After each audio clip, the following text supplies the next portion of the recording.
Hola, buenas noches a todos. Bienvenidos a Hot Topics. ¿Me escuchan? Si me escuchan, hagan así. Muy bien. Es un placer para mí, de verdad, un deleite poder darle la bienvenida al querido doctor Walter Dressel, quien amablemente se dio de su tiempo y de su sabiduría para acompañarnos hoy, esta noche. Muchas gracias, doctor Walter. La verdad que somos afortunados de tenerlo esta noche con nosotros. Antes de cederle la palabra al doctor Dressel, me gustaría presentarlo. Como ustedes saben, el doctor Walter Dressel, además de ser un escritor que ha publicado más de 19 libros, es médico graduado de la Facultad de Medicina de la Universidad de la República Oriental del Uruguay, como cardiólogo desde 1980. Bueno, como médico desde el 77, si no me equivoco, ¿correcto? 75. Y como cardiólogo desde el 80, 75, perdón. Y además, homeópata egresado de la Asociación Médica Homeopática de Argentina en 1999, fundador del Centro de la Medicina del Bienestar en 1988, que tiene como objetivo de ayudar a transitar al ingreso a la etapa a todos los adultos mayores con dignidad y respeto. Fundador también del Centro de Liderazgo y Administración de la Vida Humana, además de ser conferencista en temas de autodesarrollo y crecimiento personal y autor de libros, que aquí tengo la lista. La verdad no quiero dejar de mencionarlos porque ahora van a entender, la verdad, que afortunados somos de tenerlo hoy esta noche, en esos momentos de pandemia también.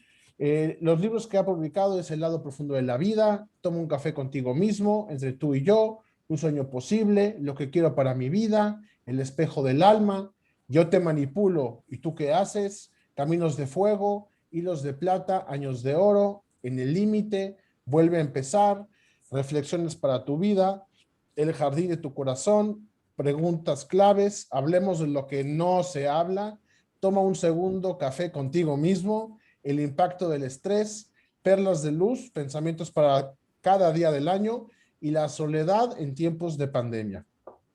Además, como dije, que es actor de libros, él dirigió por más de 30 años programas radiales en el 98.7 Diamante, aquí en Montevideo, Uruguay, el programa de Buen Día Salud, Mediodía con Salud. Además, ha sido galardonado con muchos premios, entre ellos el Premio Cervantes de Literatura del 2003 y el Premio Quijote del 2003-2004. En el 2005 también gana el Premio Cristóbal Colón por su éxito en España y se le entregó el Artigas de Pie y el Mérito Oriental al Hombre Uruguayo del 2003 y el Mérito Oriental a la Paz del 2007. Además que en el 2010 también ganó el premio al hombre más destacado en literatura en el año 2009 y 2010. Y bueno, la verdad que si vemos una lista de los lugares donde él ha compartido su experiencia y su conocimiento, tenemos Uruguay, Argentina, México, Brasil, Ecuador, Chile, España, Costa Rica, Colombia, Panamá. Y bueno, la verdad que para mí es un honor que hoy nos pueda acompañar el doctor Dressel y le agradezco mucho, doctor Dressel. Hoy vamos a hablar sobre cómo tomar liderazgo, encontrar liderazgo en nuestras vidas. Y como saben, invitamos a todos los que están presentes que por favor nos manden sus preguntas para que más adelante, cuando vayamos agarrando un poco más de calor en la plática, podamos preguntarle al doctor Walter Dressel. Buenas noches, Moshe. Muchas gracias por la invitación. Un saludo también para todos los participantes de esta reunión. El título que buscamos para esta noche, o sea, buscando el liderazgo de tu vida, tiene que ver con ese objetivo fundamental que tenemos que tener los seres humanos de saber hacia dónde vamos. Y me gustaría comenzar este encuentro con una comparación entre lo que es una organización o una empresa y lo que es la vida del ser humano. En una organización, en una empresa, existe un liderazgo que tiene como cometido definir hacia dónde va la organización, qué es lo que va a ser, cuál es el objetivo final de esa organización. Y ese liderazgo puede estar dado por una persona sola, puede estar dado por un directorio, puede estar dado por una sociedad anónima.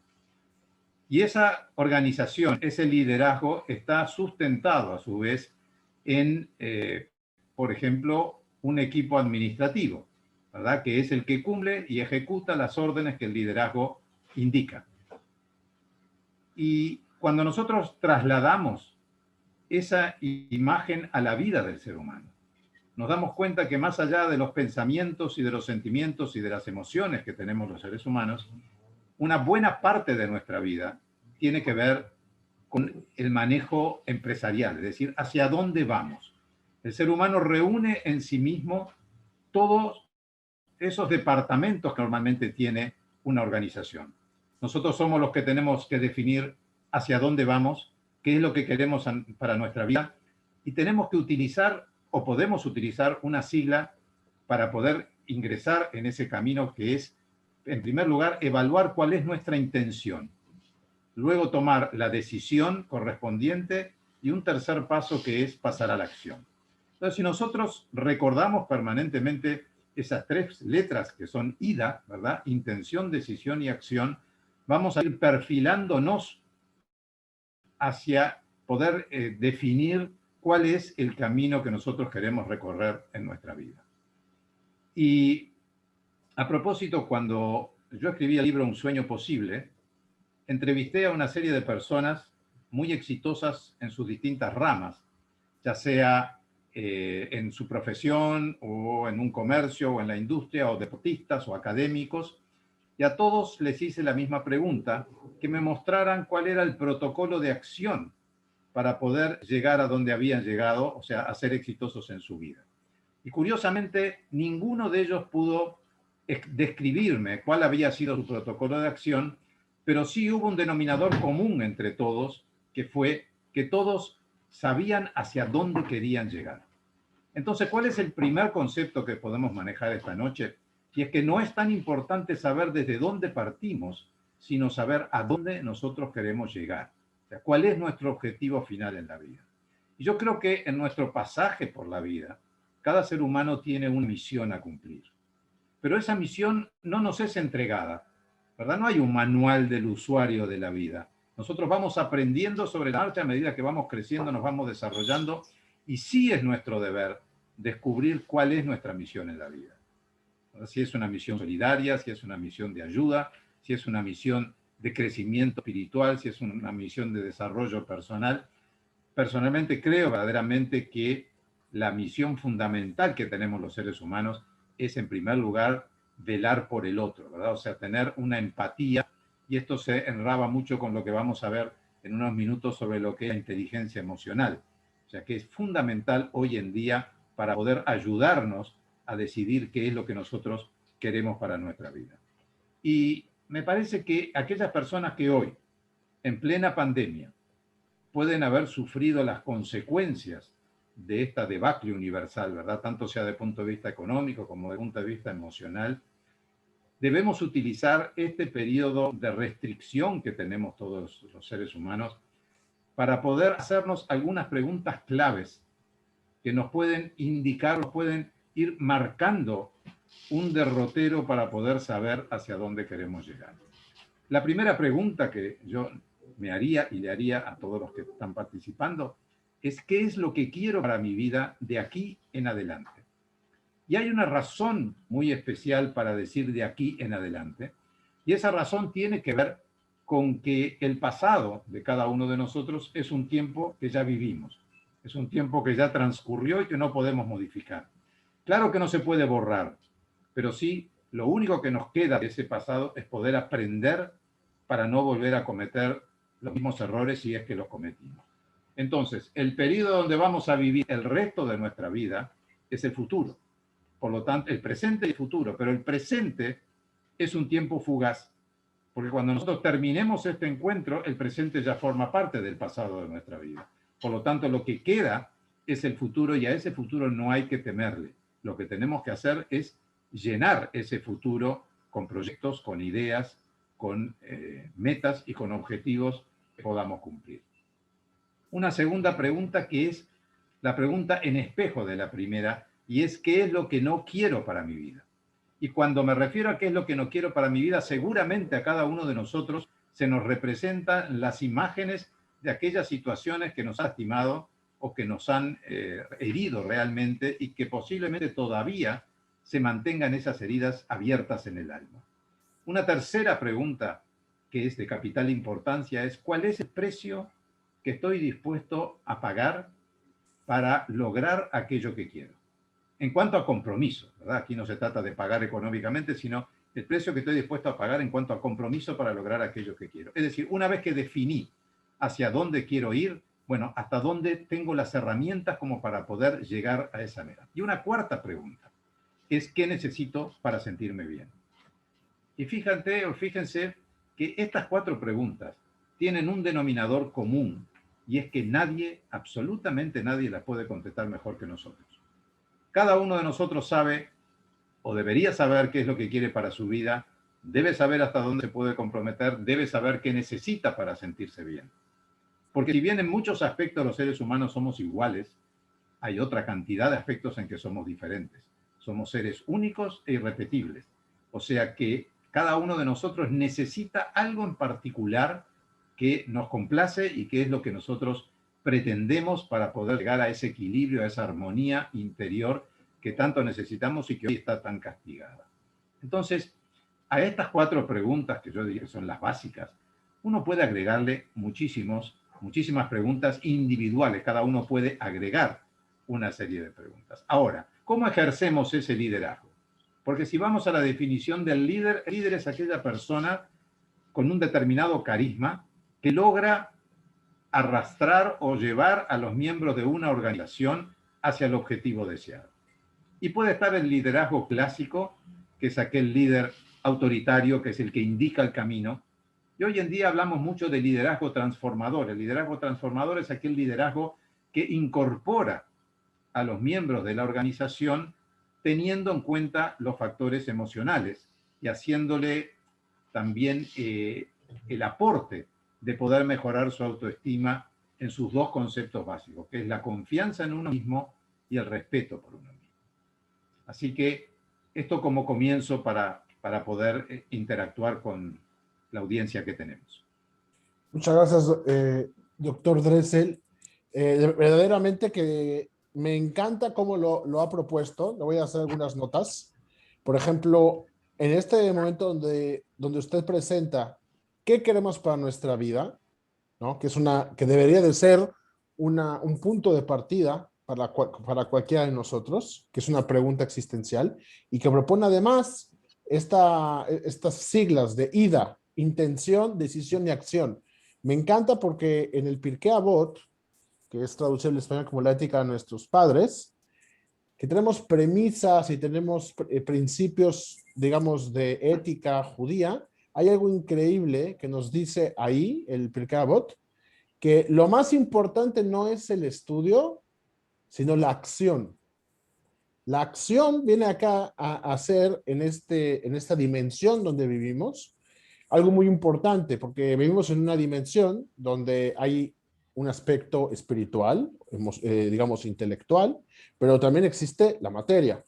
Y como dice el Gaón de Vilna, en el mundo material donde vivimos, la acción contiene también el aspecto espiritual. O sea, hay gente que dice, ¿cómo puede ser que en aspectos tan mundanos el judaísmo encuentre espiritualidad? Dice exactamente por eso, porque se trata de la acción que haces, elevarla a un plano muy elevado. Entonces, me gustó mucho esto que dijo doctor Dressel. ¿Qué queremos para nuestra vida? Y enfocarnos en la ida, la intención, decisión y la acción. Entonces, que todos podamos tener el mérito de tener acciones, no nada más quedarnos en intenciones y en decisiones. Ahora vamos a pasar a las preguntas del público.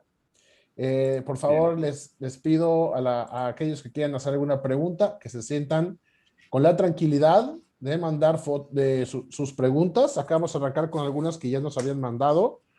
Y la primera pregunta dice así: Doctor Walter, soy una persona que me encuentro en una etapa de mi vida que ya tuve hijos, ya, ya estuve casada, ya me divorcié, y me encuentro que ahora mis hijos crecieron y tengo dificultades para reencontrar con mi propósito en la vida.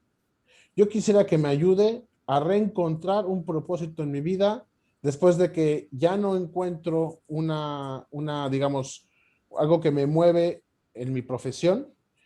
Como madre, mis hijos ya se fueron y me siento de alguna manera perdida. ¿Cómo puedo reencontrar un rumbo en mi vida en una etapa como la que estoy viviendo ahora? Bien, a ver, de esas tres letras de esta palabra ida, quizás la más difícil, sin duda, es el pasar a la acción. ¿Por qué? Porque pasar a la acción, de alguna manera, salirnos de esa zona de confort, que en realidad no es una zona de confort, pero nosotros creemos que la es, porque el ser humano tiene un profundo temor a lo desconocido. Entonces, muchas veces prefiere quedarse en esa zona de confort donde considera que no está lo suficientemente mal como para poder iniciar un proceso de cambio.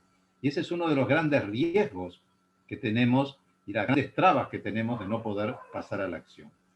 Ahora, en este caso específico de la pregunta, me parece que tratar de responderse a estas cuatro preguntas básicas puede abrir luz a lo que uno puede querer en la vida. Y hay otra comprobación muy interesante y que ahora se está poniendo verdaderamente sobre el tapete, y es que la señora nos dice, bueno, que ya estuvo casada, que ya tuvo hijos, que los hijos están grandes, que no encuentra motivación en su profesión.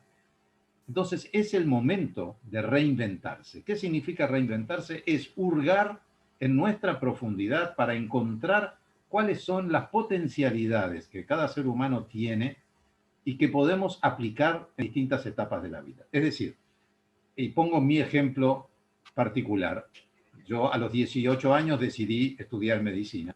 Ejercí 43 años la medicina, pero a propósito de la crisis que hubo en el Uruguay, Argentina y Brasil en el 2001-2002, entendí que como comunicador y como profesional, en este caso de la medicina, debía contribuir con algo a que la gente que me escuchaba y que me seguía pudiera recuperar la alegría de vivir.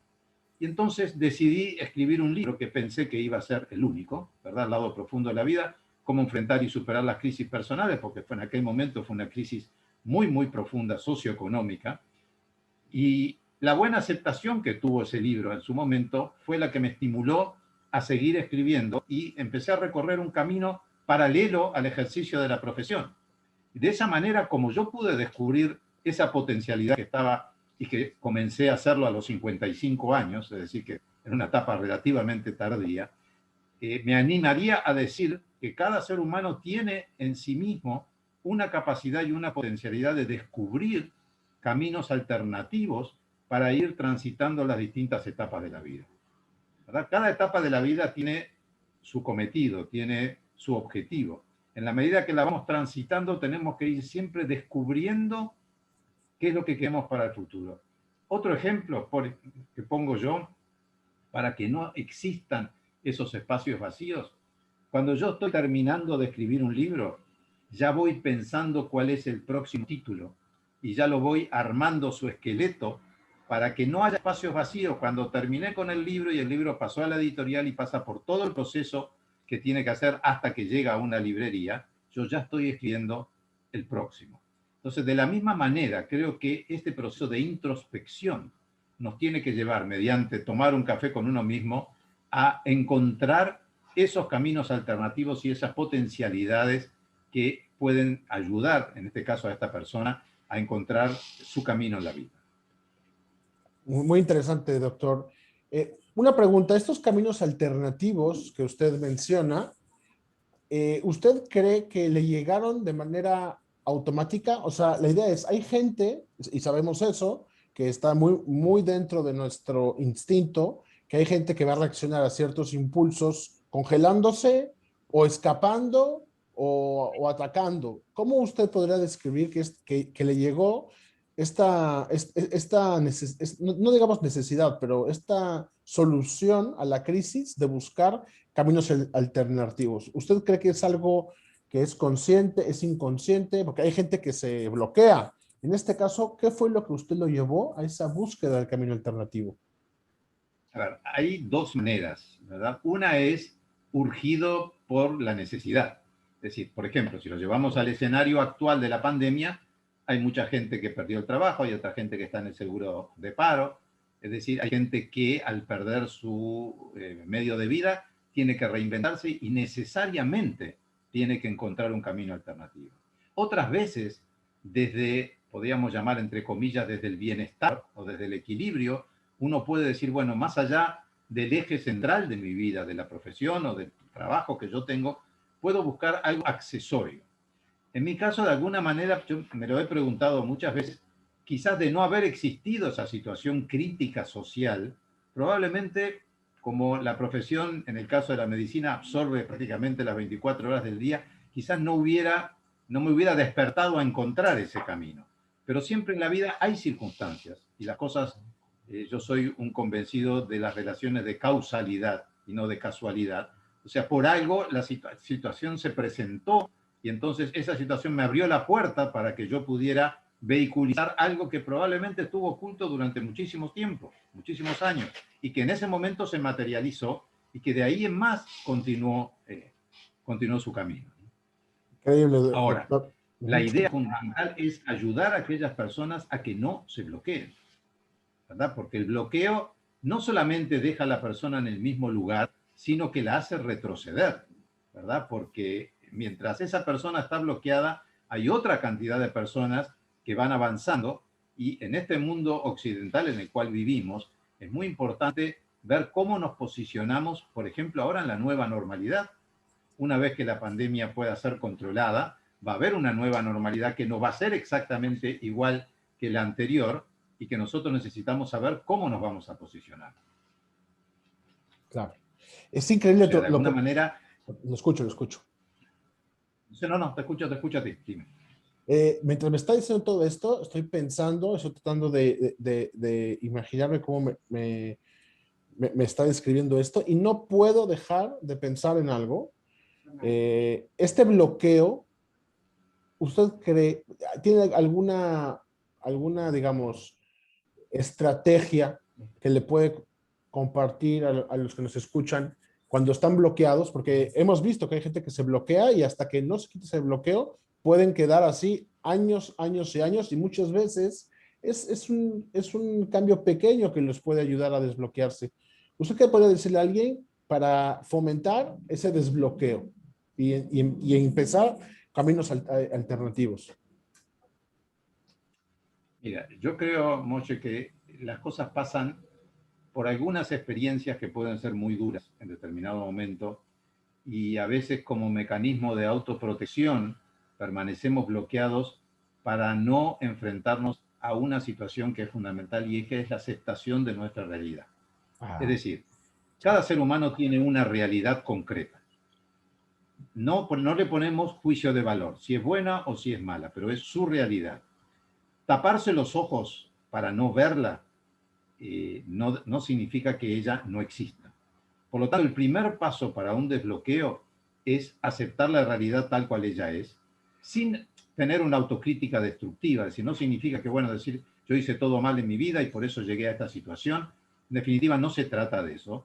Se trata de un proceso que uno puede hacer solo, o muchas veces cuando el bloqueo es muy importante, se necesita una ayuda. Pero una ayuda no que te vaya a resolver la situación problemática, sino que la ayuda significa que hay una persona que puede ser un profesional, que puede ser un rabino, que puede ser un amigo, un familiar, que tenga ascendencia sobre nosotros y que nos pueda decir, bueno, lo que a ti te está pasando es algo que no tiene únicamente la interpretación que tú le estás dando. Todas las cosas de nuestra vida tienen más de una interpretación. ¿Qué es lo que sucede cuando uno subjetivamente está involucrado en esa situación? No es capaz de ver que hay otra interpretación. Ese es el valor que tiene la persona a la cual nosotros podemos recurrir para poder confrontar nuestro pensamiento, nuestro sentimiento con el de la otra persona. En última instancia, siempre las decisiones las tomamos cada uno de nosotros. Más allá de todas las terapias o de todas las personas que nos pueden aconsejar, en definitiva, hay responsabilidades que no son transferibles y que nosotros tenemos que tomar en nuestra intimidad y en el balance entre las cosas que nosotros vamos descubriendo de nuestra persona. Yo, a través de esta cantidad de años de ejercicio profesional, lo que llegué a la conclusión de que hay muchísimas personas que no se conocen a sí mismas. ¿Por qué? Porque esa invitación a tomar un café con uno mismo implicaría unos 10 minutos por día o 2 o 3 veces por semana para, al final de la jornada, sentarse y decir, bueno, ¿cómo fue mi día hoy? ¿Qué hice? ¿Cuál es mi proyecto para mañana? ¿Qué cosas tengo que modificar? ¿Qué cosas puedo delegar y no hacerlas yo para dedicarme unos minutos a mi crecimiento espiritual o a encontrarme conmigo mismo y ver realmente cuáles son mis sentimientos y cuáles son mis emociones? Increíble, doctor Walter. Me gustó mucho lo que dijo, que hay muchas veces que cuando uno está bloqueado, es importante utilizar la ayuda de alguien más, de un amigo, de un familiar, de un profesional, de un rabino, de un líder espiritual. Justo también en Pirkei Avot se habla de eso en el segundo capítulo. Es increíble que lo dice así. Obviamente la Mishnah trata de ser muy concisa y muy corta, pero dice así: Osele Harab, hazte un rab, uknele jajaber, y adquiere un amigo. Ahora, aquí cada palabra vale oro. ¿Por qué te dice que te hagas un rab?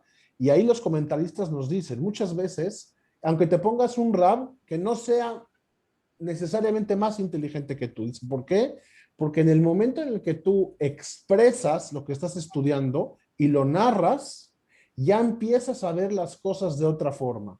Se necesita la otra persona muchas veces para escucharnos. Como usted dice, hay gente que no se conoce, pero cuando empiezan a hablar, también a conocerse a sí mismos.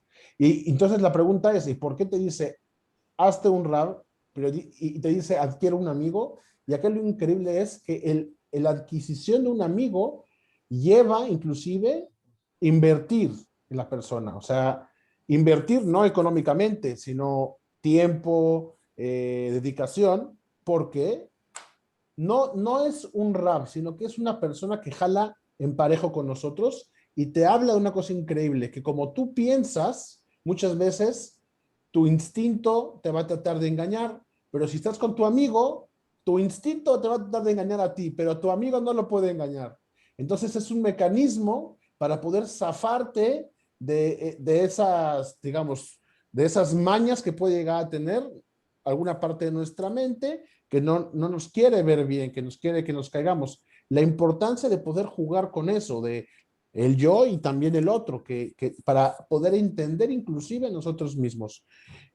Doctor Walter, me lleva acá otra pregunta que dice, ¿cómo podemos sobrellevar una crisis? Por ejemplo, una pérdida, alguien que se va de este mundo, un ser que queremos mucho, o el miedo.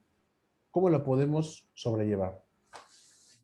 Bien, a ver, empecemos por las pérdidas. Es un tema muy complicado, muy difícil, pero hay varias maneras de sobrellevar una pérdida. Una es la crítica, responsabilizar a la persona que se va como un abandono, ¿verdad? O sea, lamentarse porque esa persona parte hacia la eternidad y eso configura un abandono de la persona. Y más allá del dolor natural que hay, me parece que lo que uno tiene que pensar siempre es ponerse en el lugar del sentimiento de la persona que se va. ¿Qué es lo que esa persona quisiera para nosotros, que son o las personas que quedan a nivel de su familia, de sus amigos? Y si uno se pone a pensar, mismo el periodo de duelo que tenemos nosotros de la Shiva y de los 11 meses, marca también un tiempo para ese duelo y un tiempo en el cual ese duelo pasa lógicamente y continúa la vida de una manera lo más normal posible. Por supuesto que de acuerdo a cuál es la intensidad y la cercanía del vínculo es muy difícil establecer una receta universal para decir, bueno, tú tenés que hacer esto y esto. Depende de las circunstancias, depende de las condiciones, depende de cómo se han desarrollado los acontecimientos. Una pérdida siempre va a ser una pérdida. Pero depende de nosotros también el recordar a esa persona en los buenos momentos. Yo creo que ese es uno de los factores más importantes, y también que la persona haga su duelo en el momento correspondiente. O sea, no postergar el duelo, ¿verdad? No tratar de rodear a esa persona para evitar que esa persona sufra o llore o tenga sus sentimientos de pérdida, sino que ese duelo tiene que ser hecho en el momento que corresponde, en el tiempo que corresponde, una vez que la pérdida se provoque. La segunda parte de la pregunta, ¿cómo sobrellevar el miedo? El miedo es, en definitiva, un mecanismo de supervivencia para el ser humano. Si yo soy consciente de que tengo miedo a algo, evidentemente intento evitarlo. Pero ¿qué es lo que sucede? Hay una línea delgada, una línea divisoria muy delgada entre el miedo y el pánico. El miedo me permite todavía pensar, porque me estoy defendiendo o estoy tratando de evitar enfrentarme a una situación que me resulta desagradable. Pero el pánico me paraliza. Entonces, siempre nosotros tenemos que tener mucho cuidado entre el miedo y el pánico. Y esto sucede mucho cuando un ser humano fracasa en determinadas áreas de su vida. El límite entre el miedo y el pánico muchas veces es muy delgado, y esa persona, cuando ingresa en esa situación de pánico, queda paralizada por mucho tiempo y no puede tomar ninguna decisión. Es decir, cuando una persona fracasa, si nosotros congeláramos la imagen, atraviesa por distintas etapas, ¿verdad? La primera etapa de shock, ¿verdad? En la cual la persona ni siquiera puede creer lo que está sucediendo, ¿verdad? Después viene una etapa de miedo, justamente porque frente a la nueva situación no sabe muy bien cómo se va a orientar. Luego hay una etapa de mucha rabia hacia uno mismo, porque uno de alguna manera se acusa a sí mismo del error, pero también acusa al mundo exterior, que de alguna manera intervino para que esa persona fracase. Viene luego un periodo de vergüenza, es decir, ¿qué van a decir los demás, ¿verdad? En la situación que estoy, hasta que llega un momento que es fundamental, que es la esperanza o la desesperanza.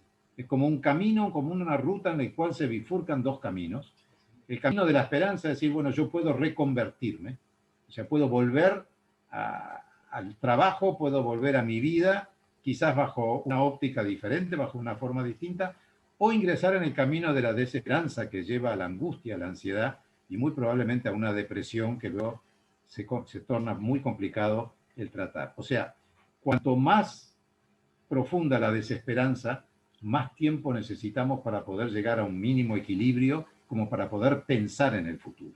Uno tiene que representarse la idea cuando siente que ha fracasado en algo, es como que delante nuestro tiene un cuarto vacío, ¿verdad? Y tiene dos posibilidades: o lo deja vacío por siempre, o de a poco le voy poniendo pequeños muebles que hagan ese lugar confortable, que va a ser mi vida futura. Entonces uno tiene verdaderamente que elegir ese camino.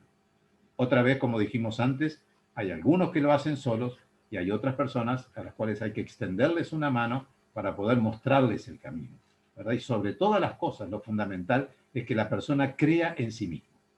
Si una persona se para frente al espejo todas las mañanas y dice, yo no sirvo para nada, al término de 15 o 20 días llega a la íntima convicción de que verdaderamente no sirve para nada. Ahora, si una persona se para frente al espejo y dice, estoy en una situación compleja, pero voy a hacer el esfuerzo por poder salir, no tengo la solución todavía, pero estoy expandiendo el camino. Estoy dándome la posibilidad, por lo menos, de hacer el intento de ver si puedo progresar. Entonces es muy importante el lenguaje que nosotros utilizamos sobre nosotros mismos, ¿verdad? Porque si nosotros permanentemente nos estamos devaluando, autodevaluando, evidentemente mucho menos los extraños o los que están externos a nosotros van a creer en nuestra capacidad o en nuestra posibilidad. Entonces, el miedo es mecanismo de supervivencia, el pánico es paralizante. Increíble, doctor Walter. De verdad que usted habla y me vienen imágenes de todo lo que está diciendo. Por ejemplo, esto que habla usted del lenguaje, la narrativa de la realidad misma, puede inclusive construir una realidad mejor. Y no sé si usted había escuchado esto, pero en el Talmud está escrito una palabra que muchas veces escuchamos con los magos. Abracadabra. ¿Escuchó la palabra abracadabra? Pues Sí, esa claro. palabra tiene su origen en el Talmud, en el hebreo, que como saben, la Torah dice que el mundo fue creado con la palabra del creador, de Hashem. Entonces, si analizamos la palabra abracadabra, ¿cómo es la palabra de crear? Es libró, y en futuro es habrá. ¿Y cómo se dice hablar? Le da ver. Cadabra es como dabra. Dabra es el imperativo del haber. Entonces, abracadabra quiere decir yo creo como yo hablo. Yo construyo como yo hablo. Una persona que se está constantemente tirando y está constantemente criticando va a destruir. ¿Y cuántas veces hemos visto gente que está pasando por dificultades sobrehumanas y en esa oscuridad, en esas tinieblas, decide tener esperanza de que va a sobrevivir, esperanza de que va a salir victorioso a pesar de que todo parece que no, y sale y sobreviven? Y la diferencia está ahí, en cómo deseas ver la realidad, cómo deseas construir tu realidad. Eso nos lleva a la próxima pregunta, doctor. Aquí nos preguntan, ¿cuál es el mejor camino para aceptar tu realidad? Antes de contestar esa pregunta, quería agregar a lo que tú dijiste recién. Tan cierto es eso del lenguaje, que de alguna manera biológicamente, cuando una persona tiene ese carácter negativo que permanentemente está hablando mal de sí mismo, esa persona queda mucho más permeable a contraer muchísimas enfermedades porque su sistema inmunológico, su ejército de defensa, queda absolutamente devaluado. Entonces, de alguna manera, también ese lenguaje que parecería que tiene que ver solamente con el destino nuestro, biológicamente también actúa en forma negativa. Repíteme, por favor, la pregunta. La pregunta que Última. nos hace acá, ahora que estamos hablando justo sobre la realidad, porque me gustó mucho cómo es que Ah, dijo, también vivir el duelo, no se trata de desaparecer, sino que hay que encarar la realidad. Y acá nos pregunta una persona me mandó el mensaje, ¿cuál es el mejor camino para aceptar, para encarar la realidad? bueno, a ver, yo creo que hay un solo camino para encarar la realidad, porque la realidad, la propia palabra lo está diciendo, son los hechos en sí mismos. O sea, uno los puede negar. Ahora, la pregunta es, ¿cuánto tiempo puedo negar mi realidad? O sea, yo puedo no querer ver la realidad y puedo postergar el análisis de la realidad. ¿Qué es lo que sucede? Cuanto antes una persona se enfrente a su realidad y la acepte, cuidado, acá yo quiero hacer esa salvedad, aceptar la realidad no significa que yo estoy minimizando la realidad. La realidad puede ser buena, puede ser regular o puede ser mala. Pero si yo quiero cambiar algo en mi vida, desde el momento que acepto la realidad, no tengo otro camino. Acepto la realidad y si ella es muy negativa, ya estoy dando el primer paso. ¿Por qué? Porque comprendí que esa realidad es negativa y que yo tengo el deseo de salir de esa situación. O sea, nunca voy a olvidar lo que pasa, porque eso queda en el ADN de la persona. No voy a olvidar lo que pasa. Pero sí entiendo que tengo que seguir viviendo, porque por algo se nos hizo ese regalo tan importante que es la vida.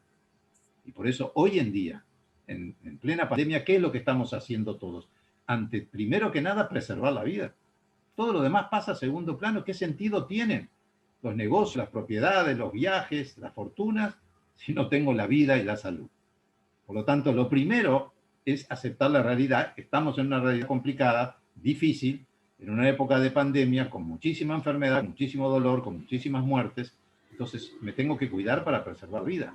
¿Cómo lo puedo preservar? Aceptando la realidad. Lo que veo todos los días, que pasa en Uruguay, que pasa en Europa, que pasa en Israel, que pasa en todos lados, lo que está sucediendo. En el ámbito más privado de cada uno, aceptar la realidad significa sentarme frente a mí mismo y decir, bueno, ¿Quién soy? ¿Qué me está pasando? ¿Desde cuándo me está pasando esto? ¿Qué sucedió en el momento en que yo empecé a sentir que esto estaba tan difícil para mí?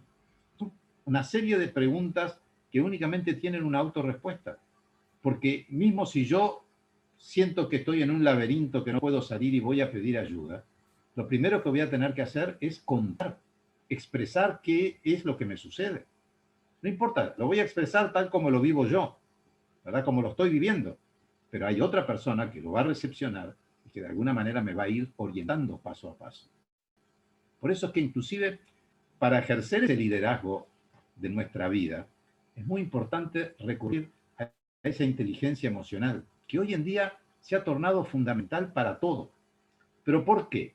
Porque hay determinadas características que tiene el ser humano que poner en práctica para poder ejercer ese liderazgo y salir a veces de esa trampa que nosotros mismos nos hacemos para no ver la realidad. ¿Cuáles son algunos de esos elementos? En primer lugar, el autocontrol, ¿verdad? Es decir, yo tengo que poder controlar mis emociones y mis sentimientos, ¿verdad? Y ponerlos en cada casillero que corresponde. Una segunda virtud de la inteligencia emocional es el entusiasmo. Yo tengo que sentir que quiero salir de una situación difícil. O sea, no lo puedo comprar en la farmacia, no me pueden dar un medicamento que me mejore el entusiasmo. Tengo que tener ese entusiasmo por la vida. En tercer lugar, la empatía. O sea, yo tengo que poder comunicarme, ¿verdad?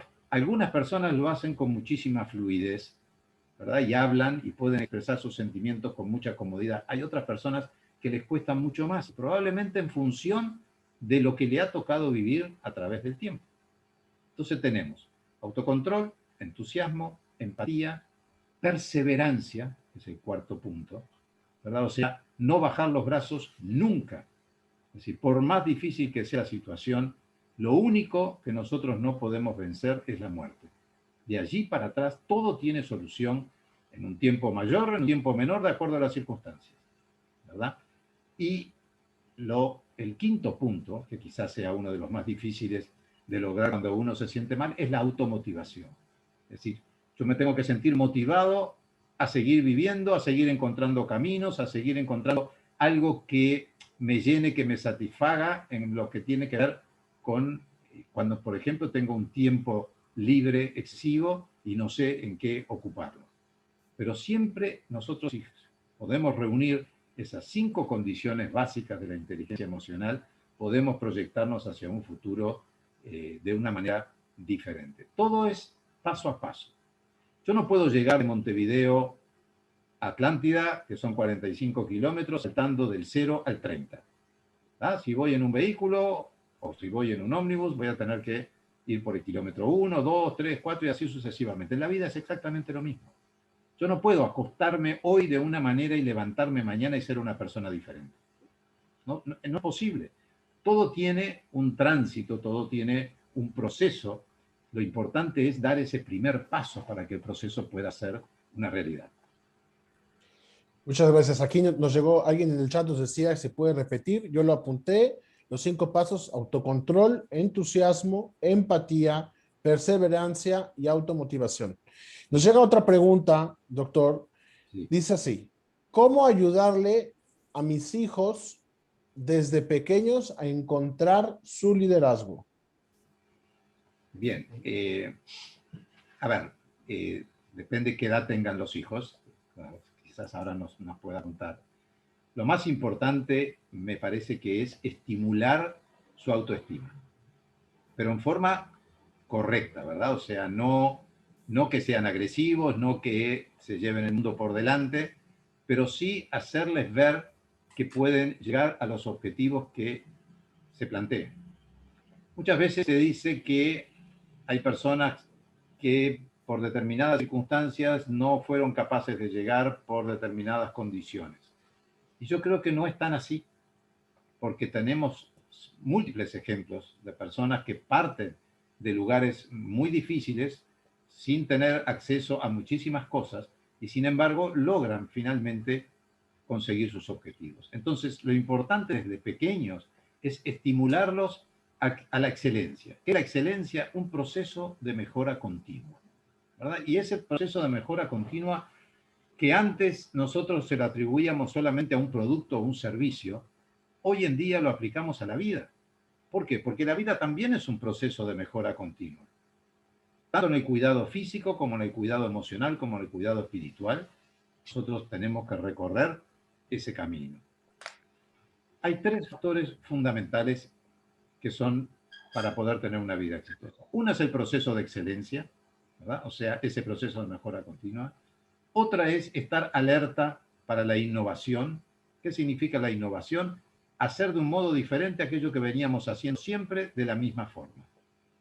Entonces, de la misma manera que a veces en una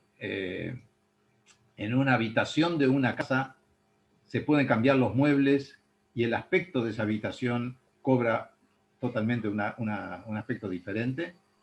Y la tercera cuestión es la anticipación. Es decir, poder ejercer la visualización creativa, es decir, adelantarnos a los hechos antes que ellos sucedan. No siempre es posible, pero muchas veces sí.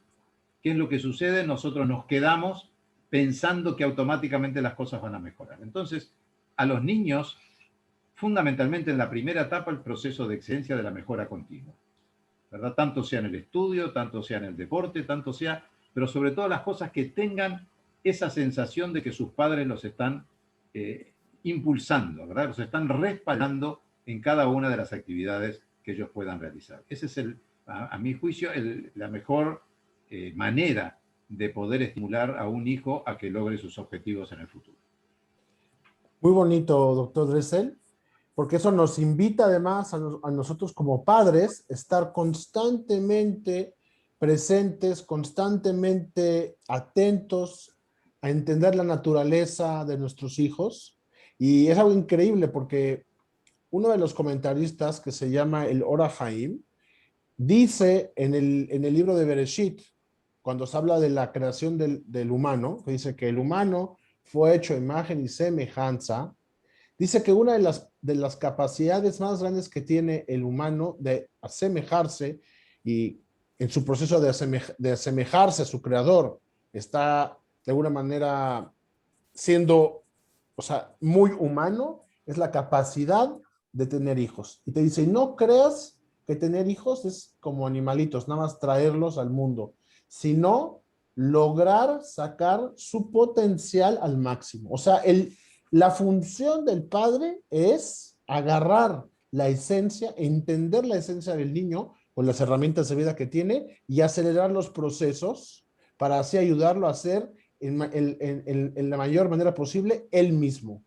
No que sea el mejor doctor, el mejor maestro, que sea el mejor él. Y increíblemente, el mejor él, ser humano. Y aquí la pregunta es, ¿la misión es del niño o es del padre? Es una misión codependiente la una de la otra, porque tu misión es asemejarte al creador, creando a un humano a imagen y semejanza. Entonces, de manera en la que tú le ayudas a tu hijo a poder desarrollarse, tú estás cumpliendo con una misión y le estás ayudando a tu hijo a cumplir con una misión, que es algo increíble, que es una co-creación. Todos somos responsables de todos.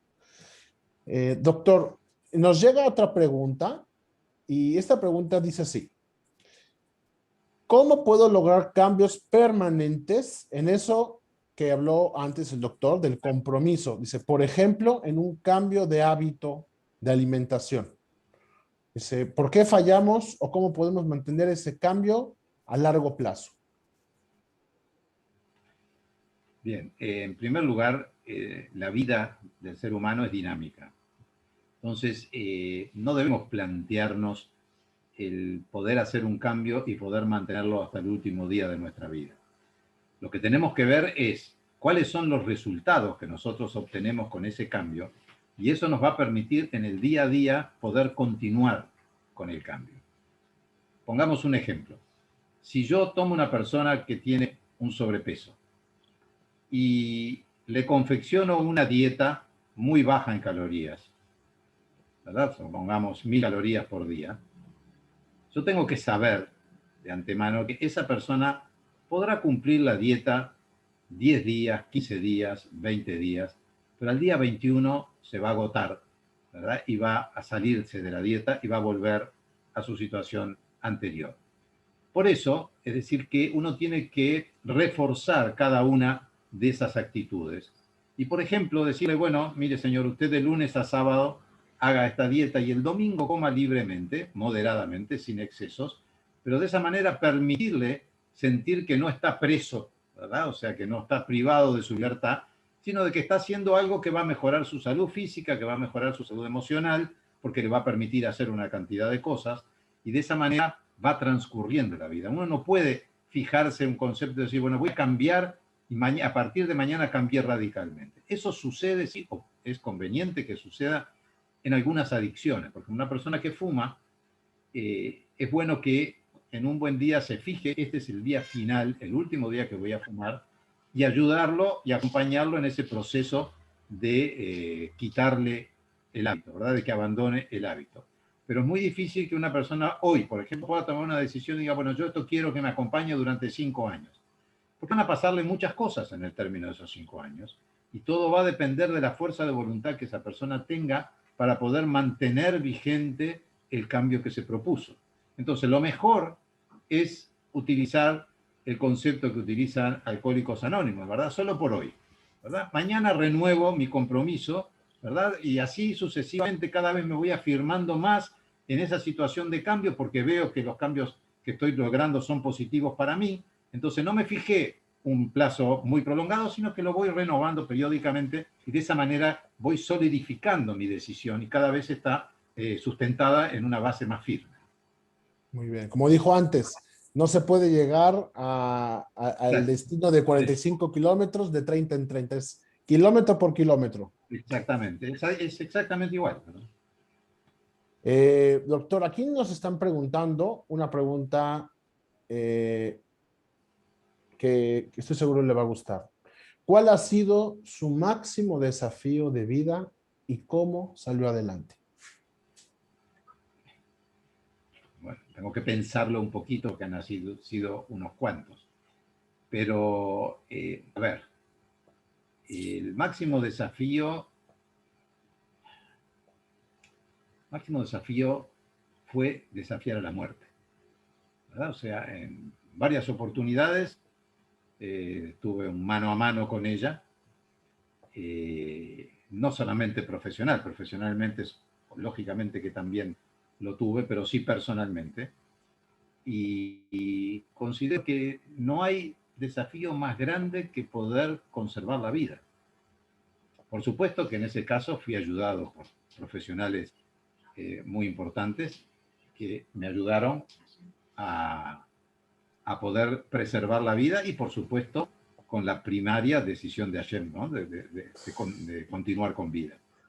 Pero son situaciones, tanto es así que a propósito de eso escribí un libro que se llama justamente En el límite, o sea, porque me encontré de un momento a otro en el límite entre la vida y la muerte, en una situación que tenía que ver con mi propia especialidad médica y en la cual esto sucedió a 400 kilómetros de Montevideo y en el traslado entre esa ciudad y Montevideo, que yo iba en la camilla, yo me preguntaba cómo es posible que yo esté acá cuando yo tendría que estar parado donde está el doctor de la ambulancia, ¿verdad? Sí, qué cosa. Pero fue una experiencia realmente muy firme porque de alguna manera otra vez, al igual que lo estamos viviendo ahora, me revalorizó la vida, ¿verdad? O sea, uno entra en una rutina de trabajo y de cantidad de horas y de abandono y de comer también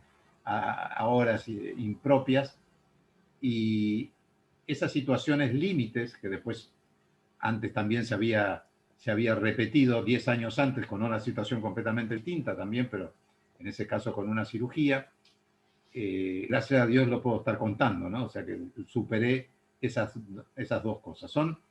Esos desafíos de la vida son en definitiva los más importantes. Ha habido, por supuesto, decisiones también muy importantes en el ámbito laboral, en el ámbito mismo de tomar la decisión de retirarse después de tantos años ejerciendo la profesión.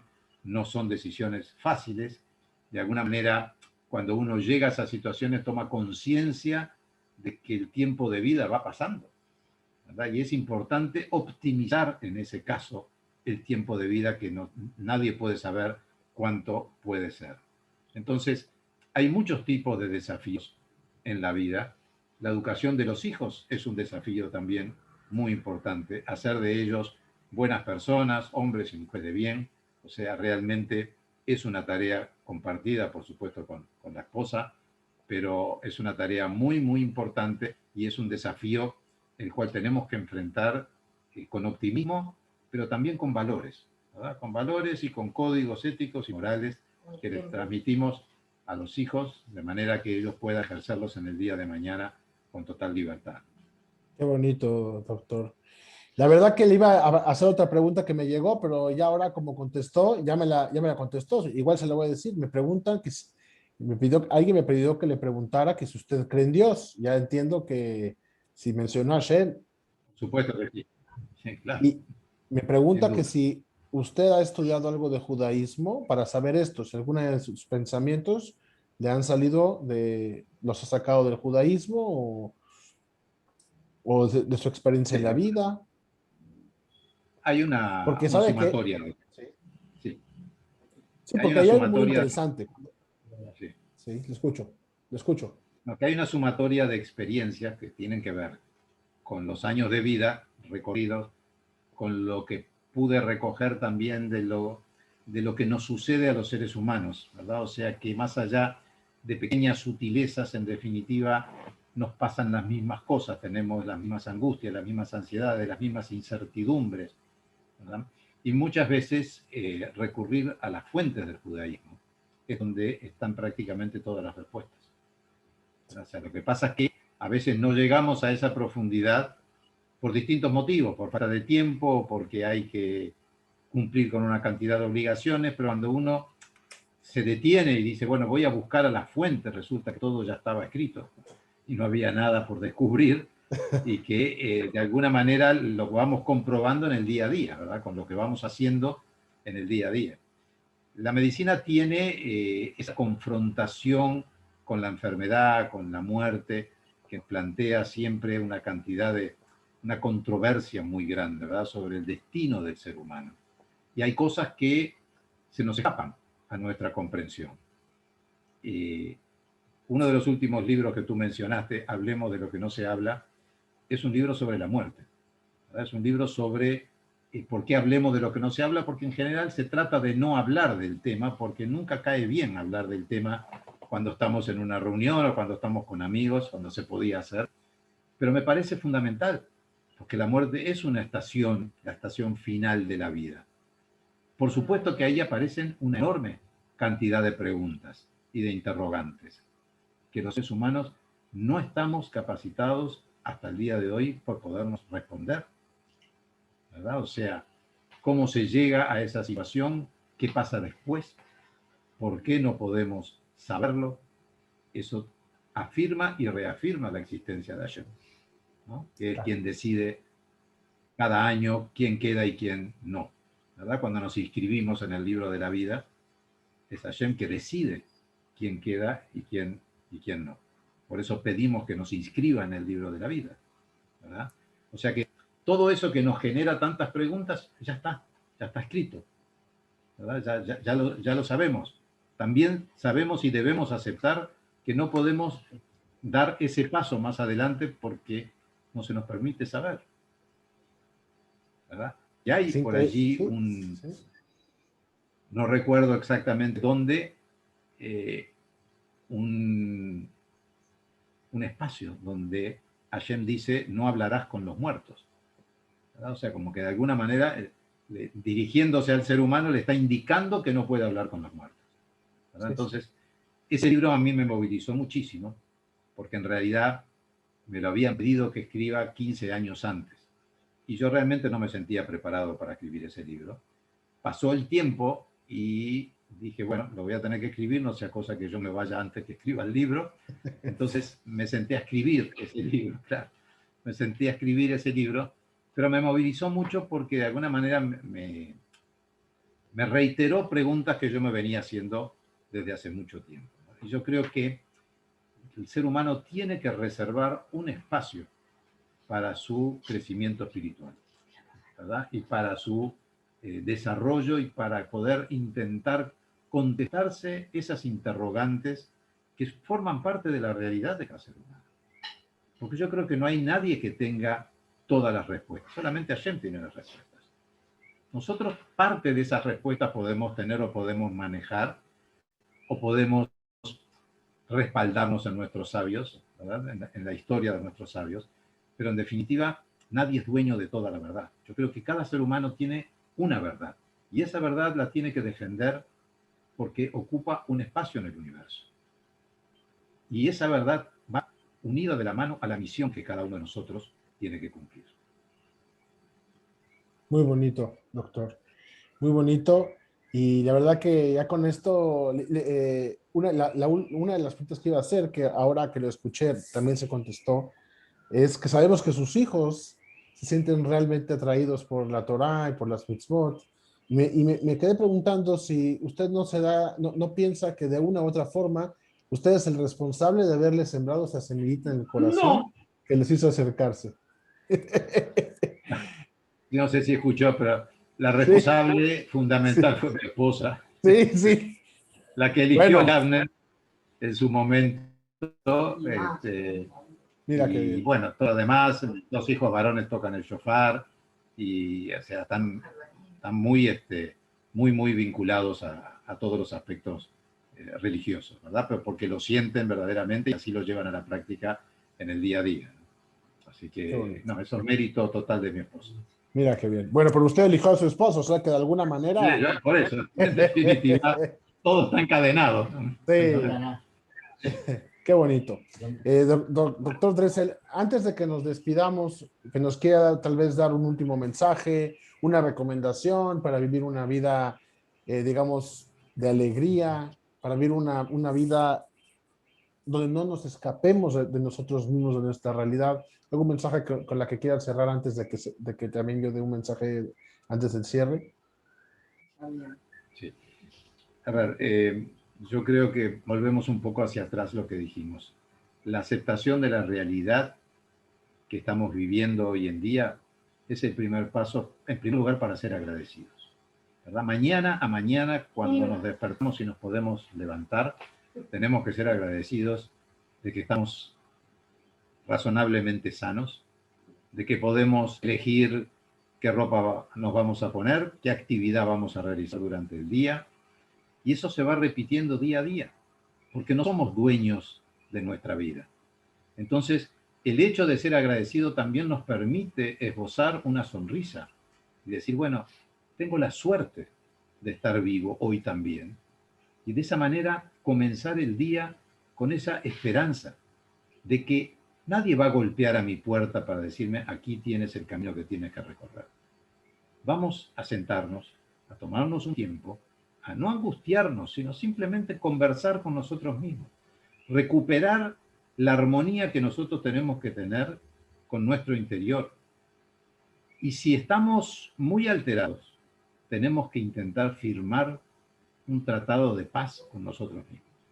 Nosotros no podemos salir a la vida si estamos en guerra interna con nosotros mismos, porque esa guerra nos provoca un desgaste muy importante. Entonces, la vida no es sencilla para nadie, ¿verdad? No hay una receta mágica universal que pueda abarcar a todos los seres humanos.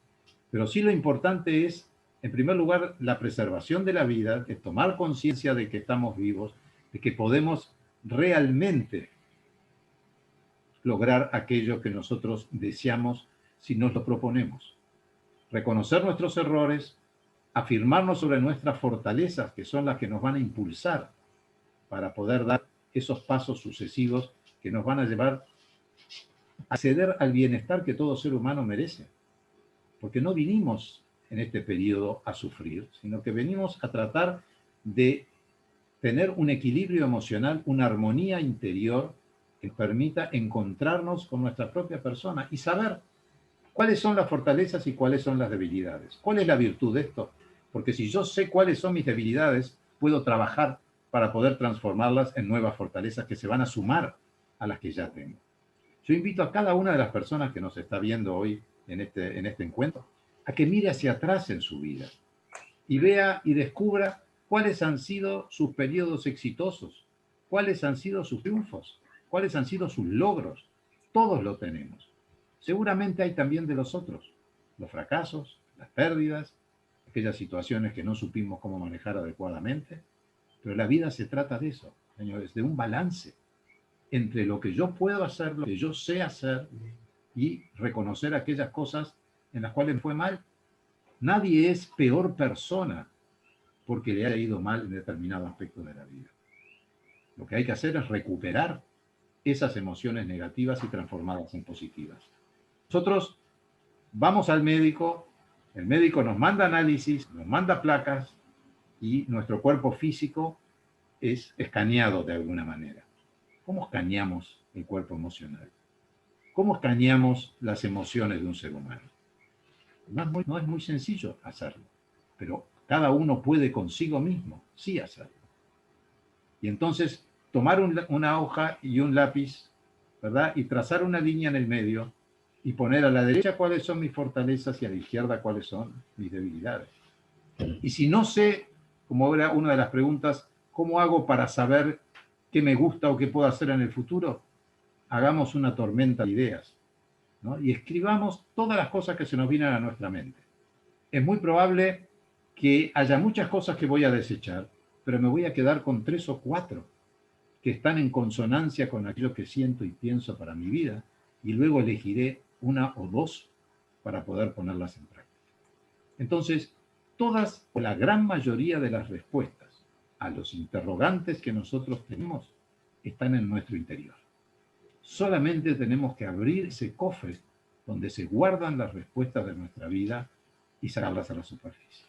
Muchas gracias, Moshe, y muchas gracias a todos quienes participaron. Muchas gracias, doctor Dressel. La verdad que me voy muy emocionado de haberlo conocido, de haberlo escuchado. Siento verdadera mucha afinidad con lo que usted habla. Y además, quisiera nada más para cerrar esta plática que tuvimos sobre el liderazgo en nuestras propias vidas, que en la perashá de la semana, que es la perashá Balak, se habla, nos relata sobre 2 grandes líderes. Nos habla de Bilam, que era un gran profeta en el mundo no judío, y también Moshe Rabbeinu, lo que nos lleva a una pregunta. Para ser un buen líder, ¿se tiene que ser bueno o no? Y acá la Torá nos narra algo increíble. Nos narra, como está escrito en el Talmud, en el Tratado de Abodá Zará, dice, no hubo un profeta en Israel como Moshe Rabbeinu. Dice, en Israel no, pero en los demás pueblos sí hubo. ¿Quién? Fue Bilam. Y nos hablan de acá del currículum vitae de Bilam como un gran hechicero, una persona con unas increíbles capacidades, inteligente, con muchas posibilidades de éxito. Realmente era una persona sumamente capaz. Pero justamente en esta perashá se describe por qué no tuvo éxito. Y la razón por la cual no tuvo éxito está conectado justo con su nombre. Bilam, quiere decir Bliam, sin pueblo.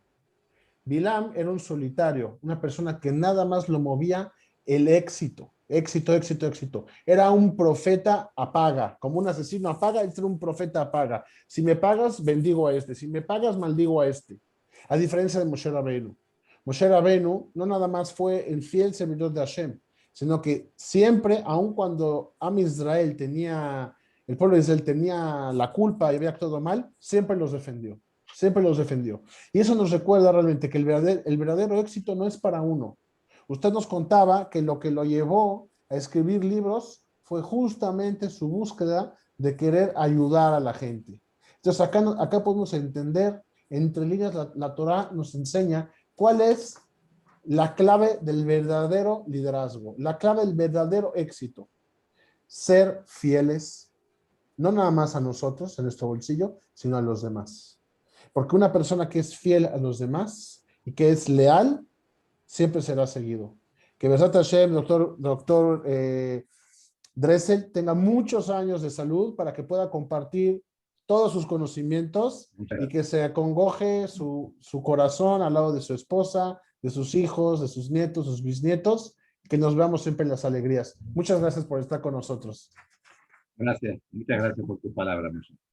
Y bueno, como saben, nos esperamos cada semana aquí en Hot Topics con gente que nos comparte de la vida, de su vida.